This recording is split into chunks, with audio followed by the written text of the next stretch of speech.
We will hear in the gospel text of today yet another incident where rules took precedence over human need for most of the people at the time of Jesus, but not for Jesus. There is a scene in today's gospel where Jesus is in a synagogue. In that synagogue, there are people who have come to hear God's word.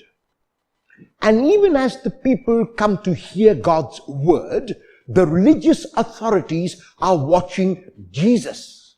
They are not concentrating on God, but they are concentrating on Jesus, and possibly because they realize that Jesus is the manifestation of God. Be that as it may, along with the religious authorities, Jesus and others who have come to the synagogue to hear God's word, there is one man with a withered arm. The man is not at the point of death. The man has possibly lived with a withered arm for quite a long time. And that man is there, and it is a holy day. It is the Sabbath on which work is not allowed.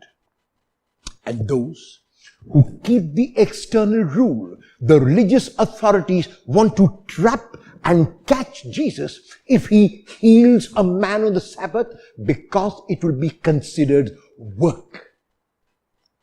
Before Jesus can reach out to the man, he asks the religious authorities a question.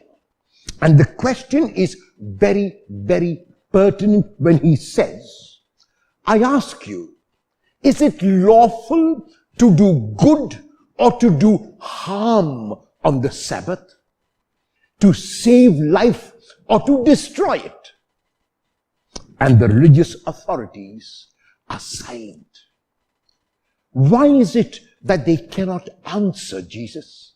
Because they know that no matter which answer they choose, they are caught in a bind. They know that they cannot answer that question, because even though they want to keep the rule, even though externally they want to indicate that they are men who are following the rule, internally they are not free.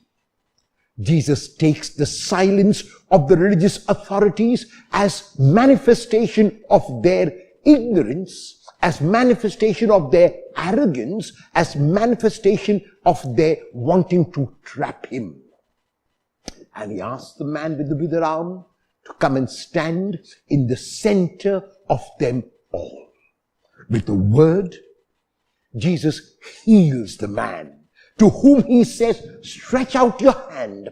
And the man stretched out his hand, and his hand was made whole. How often have we not done good to others? Have we not spoken a kind word because we are restricted in some way? Will you realize that no matter who the person might be, no matter what the situation might be, human need will always take precedence over any and every rule?